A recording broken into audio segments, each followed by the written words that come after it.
Why would Bugatti claim that for this car to be rebuilt to standard, it would cost $1.7 million when 60% of the parts come from Audi and BMW and others can be 3D printed?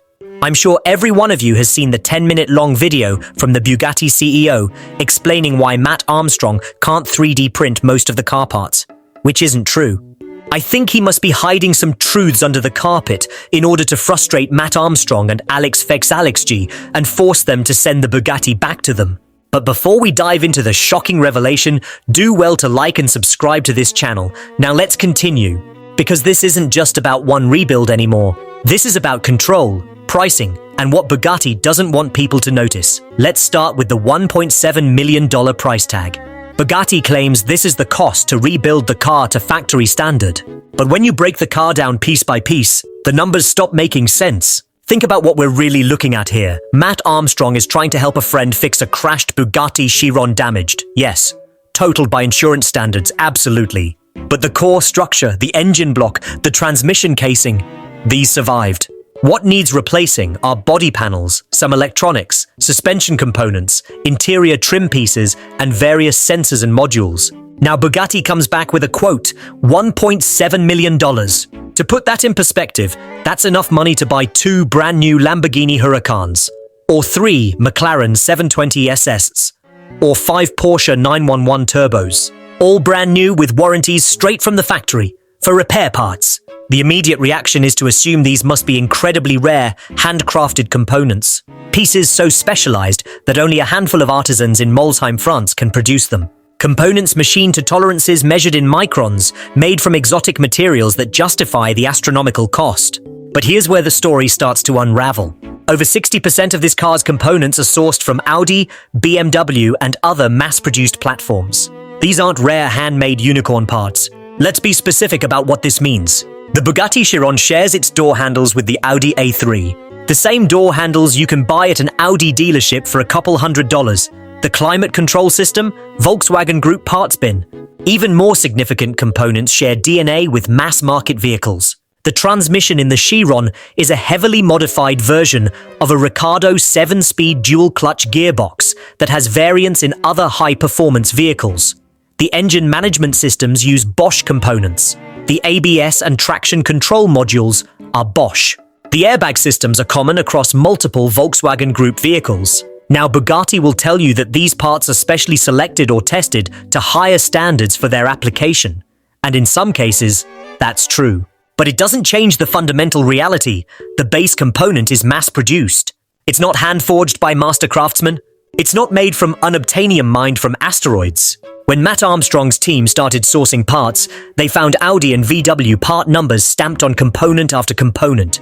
They found that interior trim pieces, while finished in Bugatti's signature leather and carbon fiber, used the same mounting points and base structures as parts from vehicles costing a fraction of the price. The carbon fiber body panels. Those are indeed Bugatti specific. But carbon fiber repair and fabrication is a well-established industry now. There are shops around the world producing Formula One monocoques, aerospace components, and custom automotive parts to incredibly tight tolerances. The technology isn't a mystery anymore. So if 60% of the car is shared with mass-market vehicles, and much of the remaining 40% uses manufacturing techniques that are no longer exotic, where exactly is the $1.7 million going? Bugatti's CEO insists most parts cannot be 3D printed, that tolerances would be wrong, that safety would be compromised. But the rebuild itself is proving otherwise. Part by part, let's address the technical claims directly. Modern additive manufacturing, particularly metal 3D printing using techniques like selective laser sintering or direct metal laser sintering, can achieve tolerances within 0.005 inches. For context, that's tighter than many traditional machining processes. Companies are using these techniques to produce jet engine components, medical implants that go inside human bodies, and structural components for spacecraft. The materials argument doesn't hold up either. You can 3D print in titanium, aluminum alloys, stainless steel, carbon fiber reinforced polymers, and even exotic materials like Inconel. These aren't weak substitutes. They're often stronger and lighter than traditionally manufactured equivalents because the printing process allows for internal structures and geometries that are impossible to create with conventional methods. Bugatti points to safety concerns. But here's what they're not telling you. Even factory parts have tolerance ranges. A bracket that mounts a suspension component doesn't need to be identical to the original down to the molecular level. It needs to meet or exceed the load specifications, have the correct mounting geometry, and be made from materials with appropriate strength characteristics. That's it. Matt Armstrong's team has been documenting every part they fabricate or source. They're not cutting corners. They're using engineering analysis, load testing, and in many cases, producing components that are actually superior to the originals because modern materials science has advanced since the Veyron was designed over 15 years ago. They've 3D printed interior brackets, they've fabricated mounting points, they've reproduced trim pieces, and in every case, the parts fit, function, and meet the required specifications. Because every part that Matt successfully fabricates or sources independently is proof that Bugatti's pricing isn't based on actual manufacturing cost or complexity, it's based on control. So the real question becomes, why fight this rebuild so hard? Why quote the price, but refuse to sell the parts? If this was really about maintaining brand standards and vehicle safety, the logical approach would be different. Bugatti could say, fine, we'll sell you the parts at our standard pricing, but the car won't be factory certified. Done.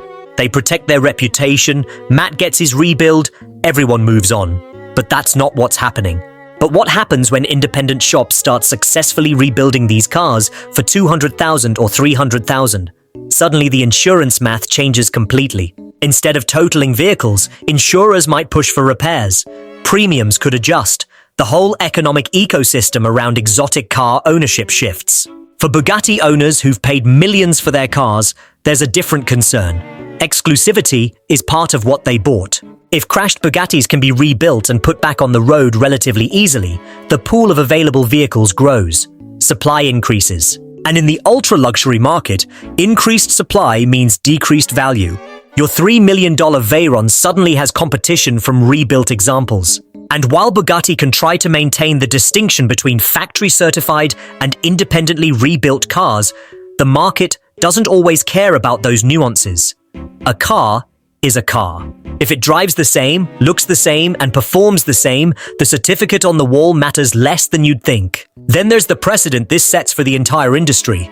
Ferrari, Lamborghini, McLaren, Pagani. They all operate under similar models. Expensive parts, restricted access, factory-controlled repair networks. If the Bugatti wall cracks, it creates permission for enthusiasts to challenge other manufacturers. Suddenly, you have people rebuilding crashed Huayras, sourcing LaFerrari components independently, 3D printing McLaren P1 parts.